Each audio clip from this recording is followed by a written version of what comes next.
Welcome to Defeat Your Cravings, hosted by Dr. Glenn Livingston, PhD.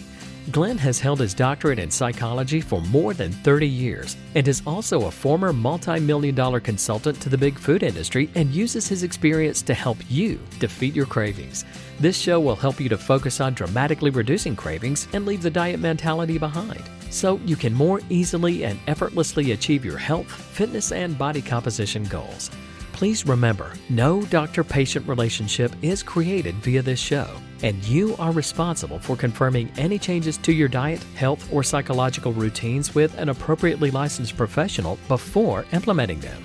Now, before we get started, if you haven't yet downloaded the free smartphone app to access dozens of these recordings all in one place, as well as to avail yourself of a confidential community for support, motivation, and assistance, please visit the podcast link on defeatyourcravings.com as soon as possible. And now, here's your host, Dr. Glenn Livingston. Hey, it's the very good Dr. Glenn Livingston with defeatyourcravings.com. And I am here with a kind-hearted woman named Heidi, who's agreed to let me record this session so that you can benefit from her experience and strength and wisdom, as well as her trials and tribulations and stumbles and falls. Right, Heidi? Yep. Good. Heidi, can you give us a little background on your eating struggles, and then maybe tell us how you came to defeat your cravings and what I could help you with specifically? Of course. So I'm almost 35 now, and it started when I was about 17. My nana, or grandma, bless her, I'll never forget, she called me fat after throwing clothes everywhere, saying I had nothing to wear. And that was the start of my, right, I need to diet. I mean, I wasn't grossly overweight at all. I just didn't feel comfortable in my own skin. And ever since then, I've never not been on a diet. I think the first one was South Beach, was where it started. And I did drop quite a lot of weight after she said that in quite a short space of time. But as these things go, it wasn't sustainable. And then maybe a year down the line, I kind of got into bad habits, and I was purging, using exercise, because I couldn't keep up with the diet. So I just started doing all the wrong things. It's just been the same for the last 17, nearly 18 years. I got married a couple of years ago, and I went on a silly 1,000 calorie crash diet, and I got down to quite a low weight for my wedding, like where people were sort of saying, you've gone too far this time, etc. And then as soon as the wedding was done, because I'd restricted for a good 6 months to the lead up, I have been out of control since then. That was July 22, we got married. Since then, it's probably been at its worst, and I'm a mum of 2 now, so I've been hiding it from my husband and my kids, but it's been a really rocky couple of years since the wedding, and all I want to do, or in my head, I'm like, I need to get back to the weight I was for the wedding, but it was just a really unhealthy way of getting to that weight. So it was the day after Easter Sunday this year that I was frantically Googling, ways to kind of stop this binge restrict cycle. And I came across a YouTube video that you were on with, on somebody's podcast, a blonde lady. I'm on a lot of them. Okay. Well, so I watched that. And then after that, I just followed the podcasts, listened to every single one of them more than once, got both the books on Audible, listened to those probably 3 times each of them, and started implementing the rules. It's been amazing. There's obviously been the odd thing that I've kind of caught myself like, oh, I don't actually want to do that anymore. And I've realised that the pig squeals, I know exactly when they are and when he crops up. I haven't binged since then. I have one rule that's like, I only allow 60 grams of oats per day, because most of my binge foods were still on the healthy side. But sometimes I'm like, oh, I think I've, maybe gone 10 grams over. Now, I beat myself up a little bit about that, but there's been absolutely no binges. So I'm so proud of the point I've got to here, where I can say I haven't done it since the day after Easter Sunday. Beautiful.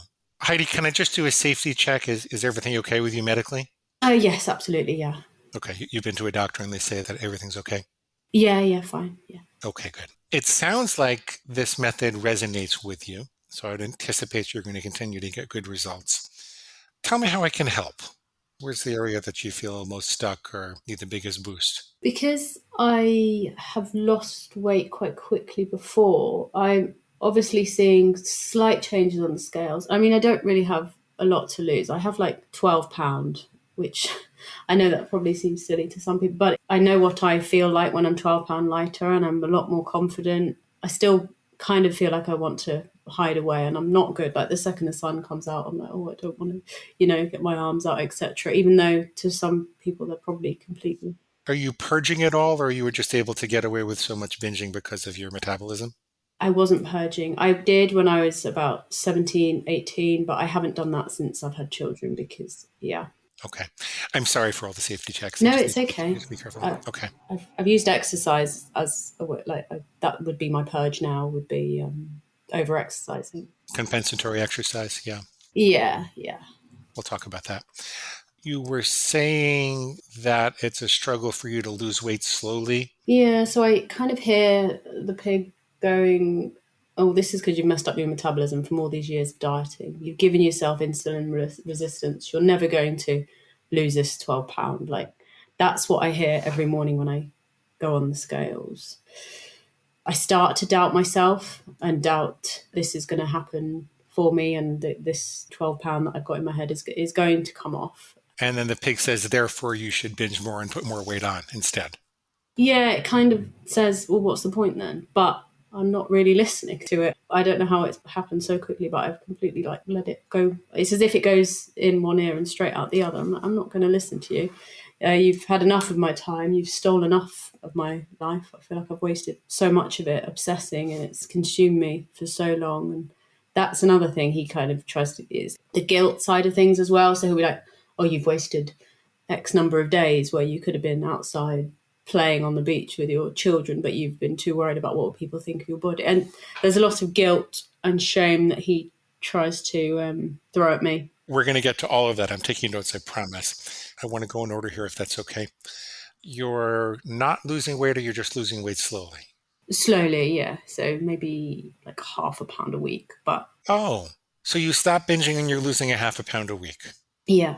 So the pig is saying that 24 weeks or 6 months is too slow to lose the 12 pounds? Yeah, he's got a holiday in mind where he thinks I should have lost that 12 pound by then. By July 4th or something? We're going away at the end of August, so there's still quite a bit of time. Maybe there is even. That's like 12 weeks away, right? So you could lose 5 or 6 pounds by then at this rate. Yeah. I see a much greater sustainability rate when people go slowly. I mean, if there's something you're having that's really processed or not very nutritional, and you want to consider flipping that out for some more highly nutritional food so the weight comes off a little bit more quickly, about a pound a week seems to be the sweet spot. Okay. Is there something like that that's keeping the weight on? Because it's fabulous that you stop binging after a year and a half. It's fabulous that you stop binging. I wouldn't want to mess with your plan. I think I've made too many rules. I've not gone in with one. I've gone in with like 5 or 6. So one of them is that I'll never eat standing up. I'll always go and sit down to eat. Let's go through them. So, okay. I'll never eat refined sugar again, except for I allow fruit and 10 grams of date syrup or maple syrup per day. So just to put on my oats. I will always follow a gluten-free diet. That's something that kind of triggers me. It's not an intolerance, but it's definitely a trigger. I will not eat dairy again. Again, it's just something that doesn't make me feel very good. I've been a vegetarian for the last 20 years, so that's obviously not a rule. And my mum was never eating after 7 p.m. And you're never eating after 7 o'clock. How is that one going? That's absolutely fine. My time where I get a bit is normally like 2, 3 o'clock. So I think I need maybe a rule in place there. Once dinner's done, I'm done. Do you have any exceptions if you need to socialize or go out with your husband or something like that? Always got the kids in tow, so we normally eat well before 7. So very good. Okay. So I only allow 60 grams of oats per day. I don't eat standing up. I don't eat refined sugar or gluten or dairy. Don't eat after 7. Why do you feel like this is too many rules? Maybe just because I've heard you say before to start with just one. I did have an exception. The first few weeks I was trying to allow some dark chocolate, but it just wasn't working. So I had to stop that one.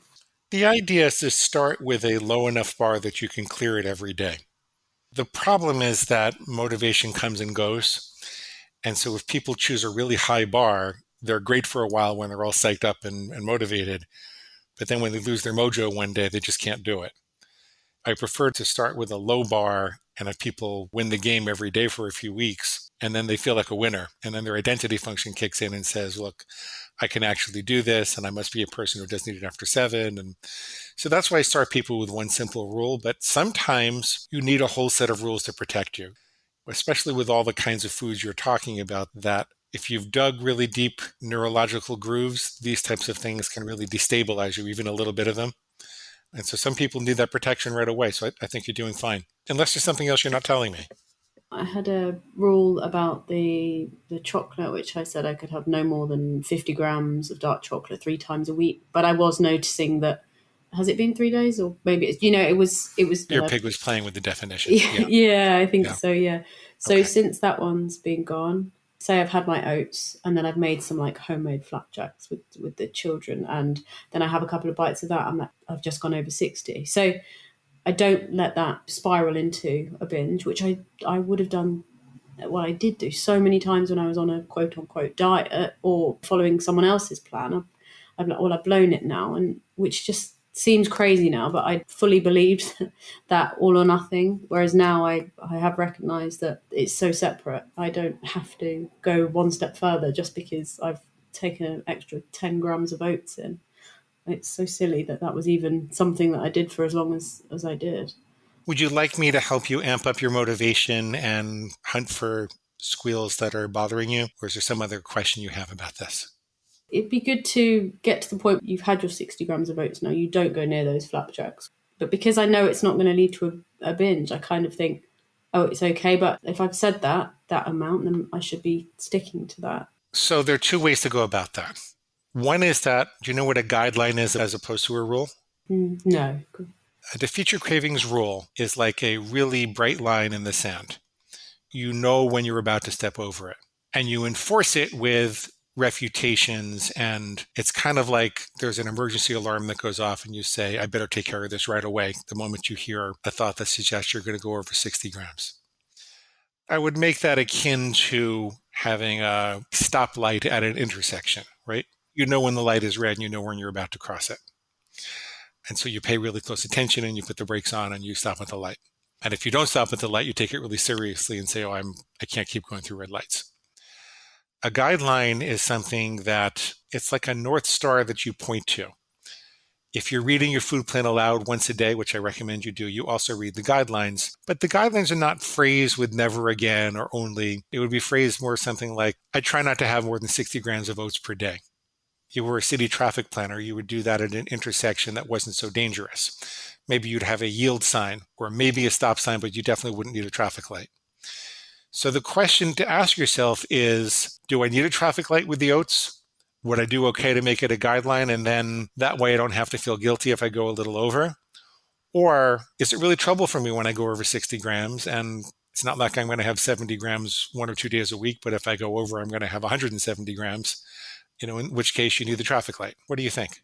I think because I'm keen to get the last sort of £12 off, I think I'd like to try and stick with no more than the 60. Okay.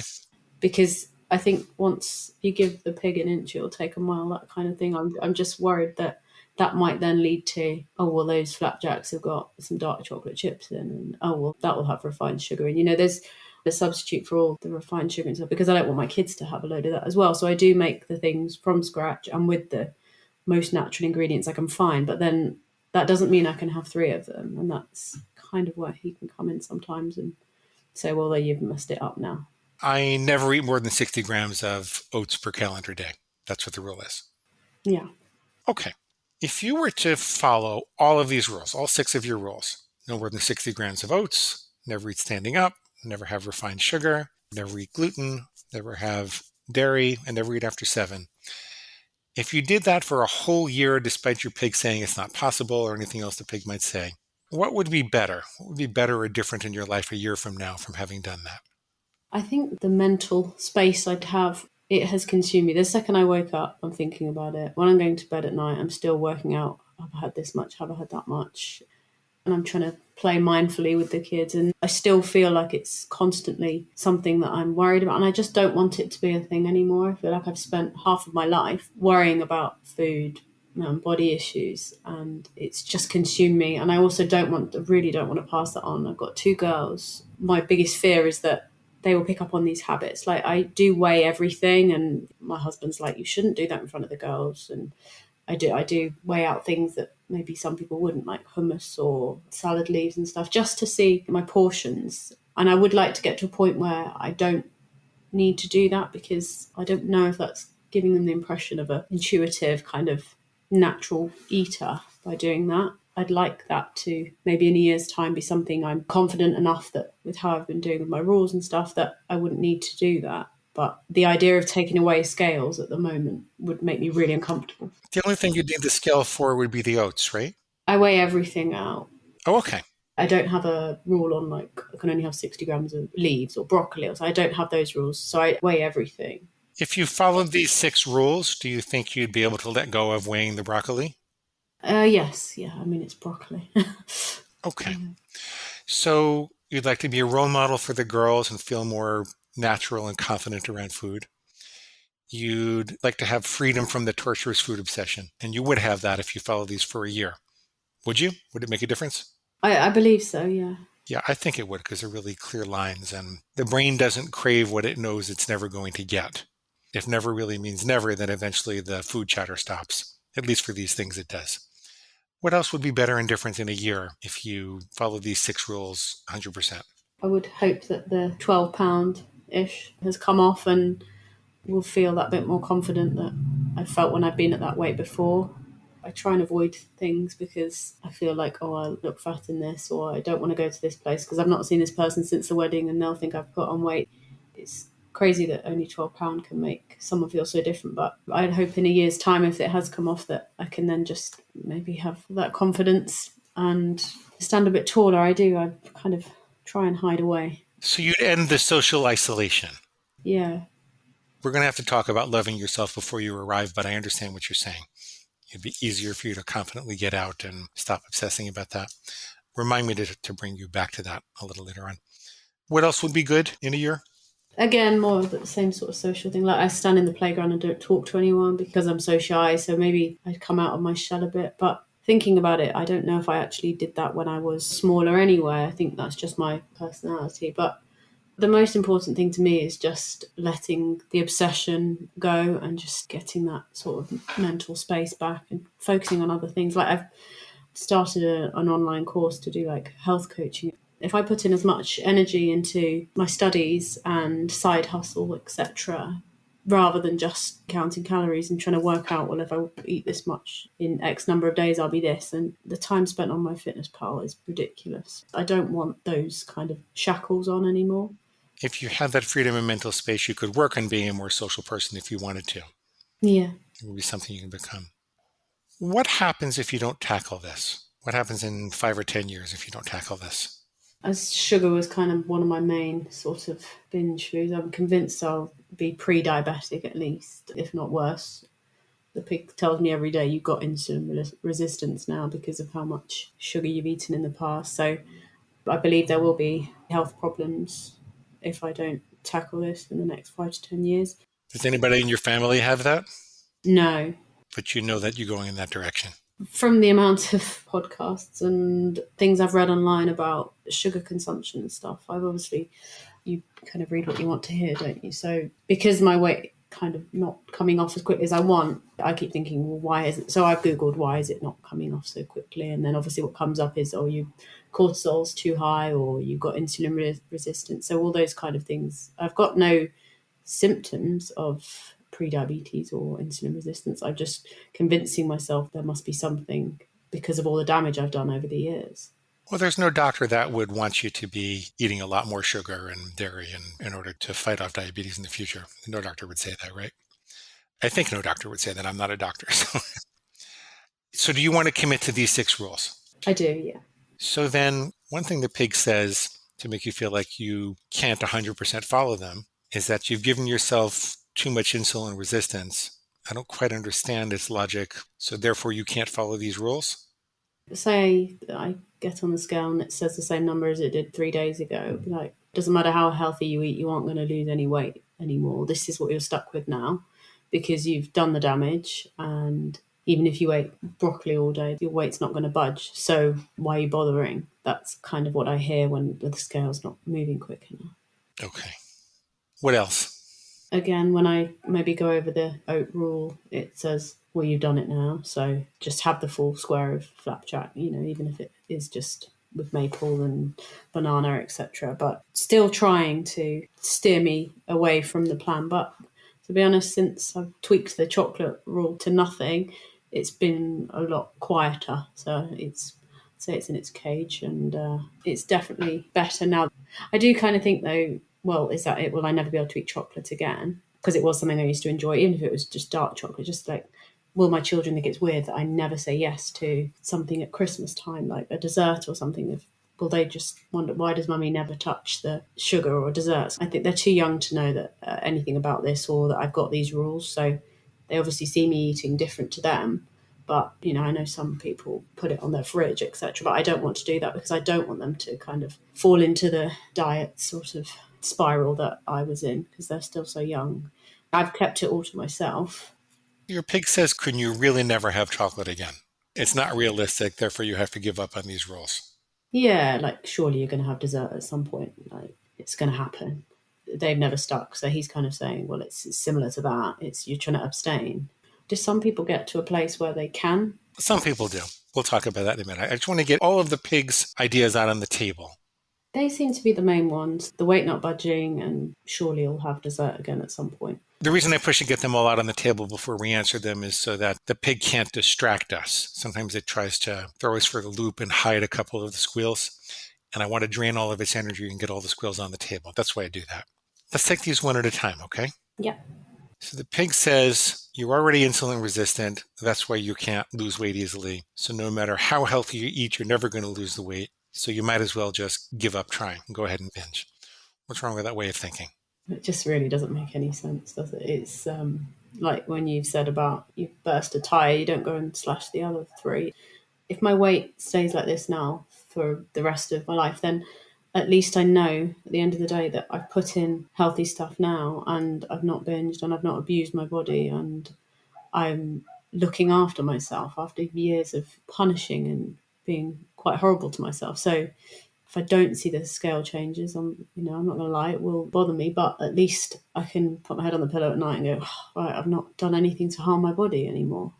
Right. At minimum, you stop binging and stop hurting yourself. But the pig is saying that because you're insulin resistant, you should give up and eat whatever you want, when the truth is, because you're insulin resistant, you should work even harder to eat healthy, right? Yeah. A lot of diabetes can be reversible. Certainly even pre-diabetes can be reversible if you pay attention to your diet. Not all forms, but my understanding is most can be. I've had a lot of clients who got off their medication and stuff. You are already over your 60-gram limit, so you should just binge on more carbs. Eat some more flapjacks, eat some more carbs. What's wrong with that way of thinking? It's a similar, it's that all or nothing thinking. It's going to make me then doubt the other things as well. Well, okay, you've gone over that now, so why don't you just have a couple of spoonfuls of yogurt, because you've broke that rule. So it's throwing the baby out with the bathwater, isn't it? If you accidentally run a red light, or even if you did one on purpose, that doesn't mean you go find the rest of the red lights in town and run them too. You just go back to being a law-abiding citizen and hope you didn't do too much damage. Yeah. Can you really never have chocolate or sugar again? Surely you're going to have dessert at some point. Yeah, see, this is where I'm pretty convinced it's going to happen. I'm not saying it'll happen as a binge. I don't believe that at the moment, with how confident I feel with this program or this plan. It won't be a binge where it's 3 pieces of cake and 2 chocolate bars or something. I don't believe that. But will I never have a piece of carrot cake again, or a couple of squares of dark chocolate?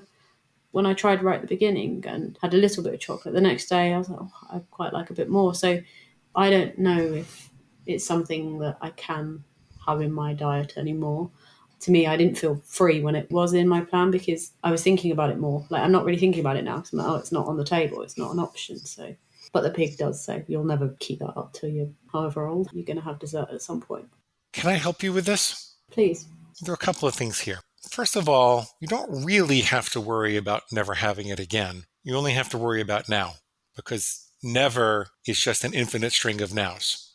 If you never have chocolate now, if you never eat dessert now, then eventually that adds up to never, right? You don't have to let the pig project you out into the future and get you all involved with the fear of missing out forever, which is going to be torturous. So that's one thing. You just bring it right back into the present. Don't let the pig play the time machine game. Does that make sense? It does, yeah. The second thing is the pig is getting you focused on what you're going to miss out on.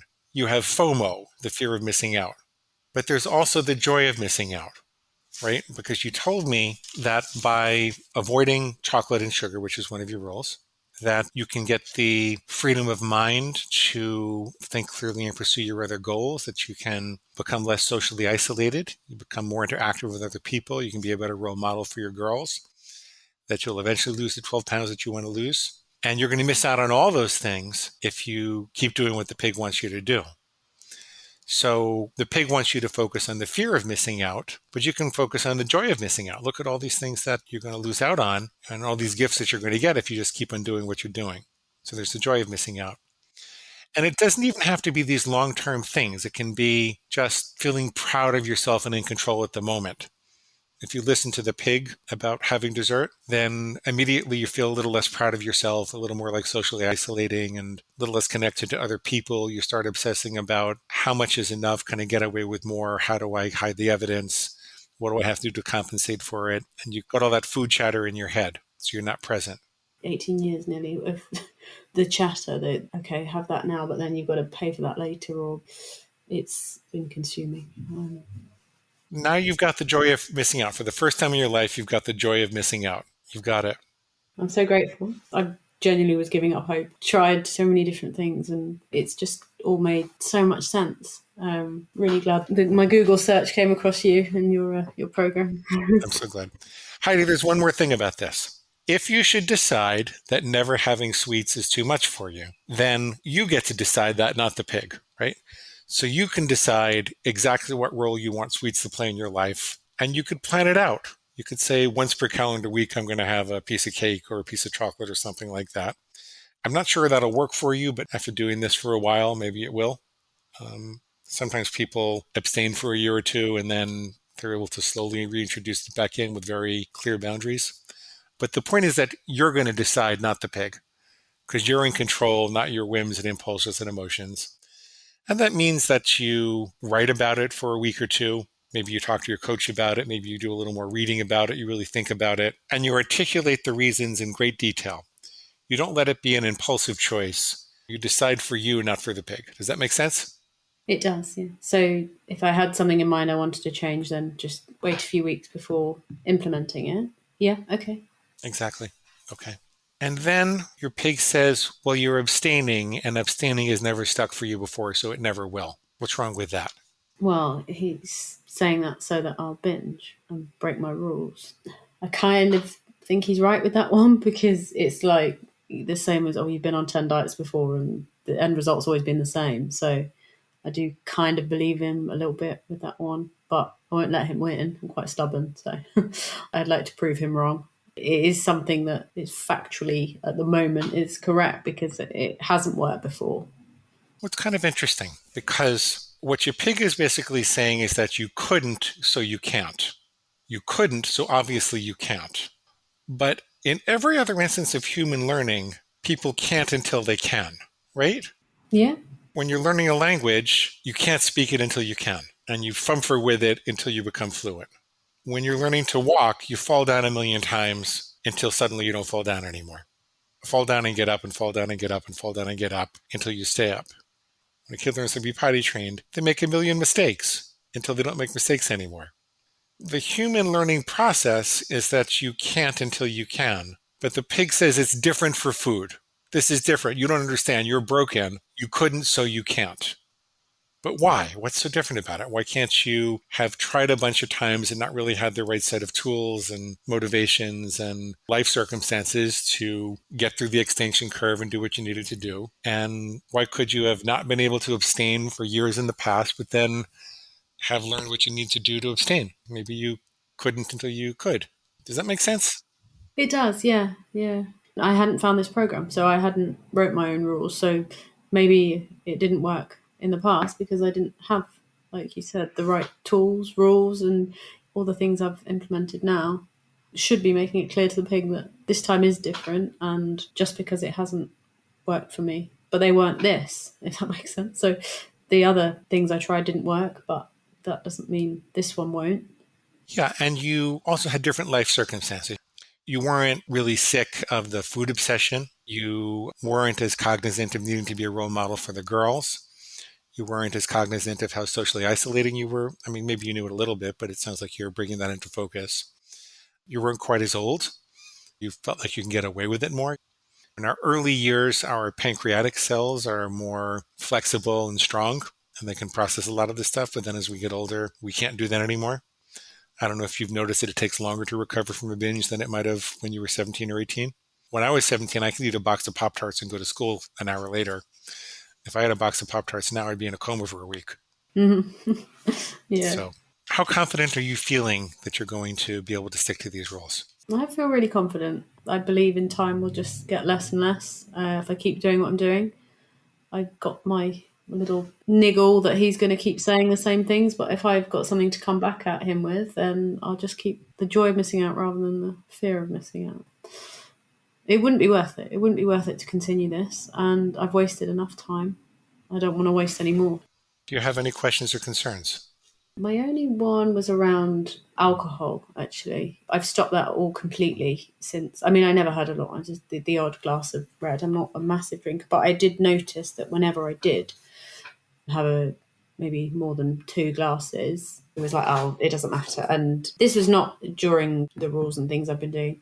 It was before I even found your program, but I did notice. So I've been too scared to have a drink, thinking, oh, it'll make all the noises come back. So I've just avoided wine since I started because I'm worried that I have 1 glass. I'll just have a bit of chocolate, or I'll have that vegetarian pizza, etc. Because it was always something that would normally lead to a binge. I'm quite happy staying away from it from now. It doesn't really bother me. But I just wonder, now summer's coming up and holidays and stuff, if I had a glass of wine, would it bring in old habits again? Most women tell me that when they have more than 1 drink, that they're not able to follow their rules, particularly if they're smaller women, but really most women, 1 drink seems to be the limit. Some women will tell me it kind of varies on how strong the binging habit was, and you have a pretty strong one. So you kind of have these deep neurological grooves, and you're using your executive function in the brain to fight it. So when you weaken the executive function with alcohol, you're left with the really deep neurological grooves, and it's a little dangerous. Could you wait 6 months? Could you really beat the addiction for 6 months and then maybe start with a glass here or there? Yeah, to be honest, I'm in no rush. It's peer pressure, isn't it? It's other people saying, oh, have a glass of wine, but I like how I feel in the mornings at the moment. I've not got a binge hangover and I don't have a real hangover. It's lovely. So, yeah, I can pretend maybe. Just get a gin glass and put some sparkling water in it and a slice of lemon. So I think maybe I should keep going with that. What do you think? Like test it out in 6 months and see if I'm feeling... Yeah, you can decide in 6 months, yeah. And then test 1 glass at a time. I wouldn't jump right to 2. Yeah. Okay, Heidi, it was delightful. Yeah. And that brings us to the end of today's broadcast of Defeat Your Cravings, hosted by Dr. Glenn Livingston. Now, if you'd like to find out more about the products and services Dr. Glenn offers to help you dramatically reduce your cravings and stop overeating in 90 days or less, please visit defeatyourcravingscoaching.com. That's defeatyourcravingscoaching.com. Thanks.